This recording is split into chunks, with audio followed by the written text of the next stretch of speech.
청주시 의회의 집행부에 대한 행정사무감사가 오늘부터 시작됐습니다. 행정사무감사 첫날 통합 청주시 10주년 상생발전 합의안 이행률에 대한 진위 여부 논란과 지역별 예산 지원 편중 문제 등이 집중 추궁됐습니다.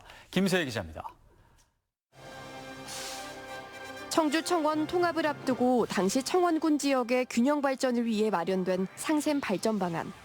청주시는 통합시 출범 10주년을 맞아 합의 사항 가운데 97%인 1인 3개 사업을 이행했다고 밝혔습니다. 하지만 오늘 열린 행정사무감사에서는 이행률에 대한 진위 여부를 놓고 논란이 벌어졌습니다.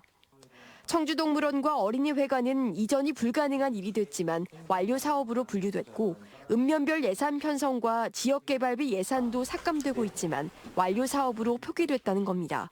전혀 그동안 완료되지도 않았고 향후에도 지금 지켜지지 않을 우려가 큰데도 불구하고 이 분류구 분상이 이제 완료 관리로 되고 있다 보니까 통합 이후 10년간 읍면별 불공평한 예산 지원도 쟁점이 됐습니다. 낭성면의 경우 인구 1명당 예산이 824만 원이나 됐지만 오창읍의 경우 105만 원으로 8배 이상 차이가 났습니다.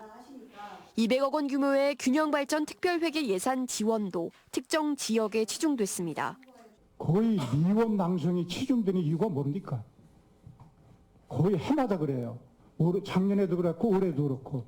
사실 이 특화 사업을 할 수 있는 곳이 미원이나 또 청원 지역의 내수 이런 쪽으로밖에는 그 도로 사업 아닌 곳에 투입할 수 있는 게 없기 때문에.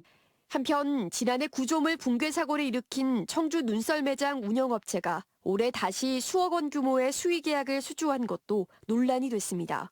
사고가 일어난 후 5개월 후에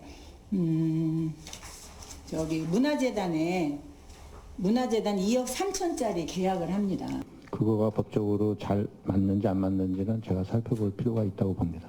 이런 가운데 보건환경위원회 행정감사에서는 현도면에 추진 중인 청주 재활용 선별센터 건립 사업에 대해 감사를 요구하는 등 현안 질의가 잇따랐습니다.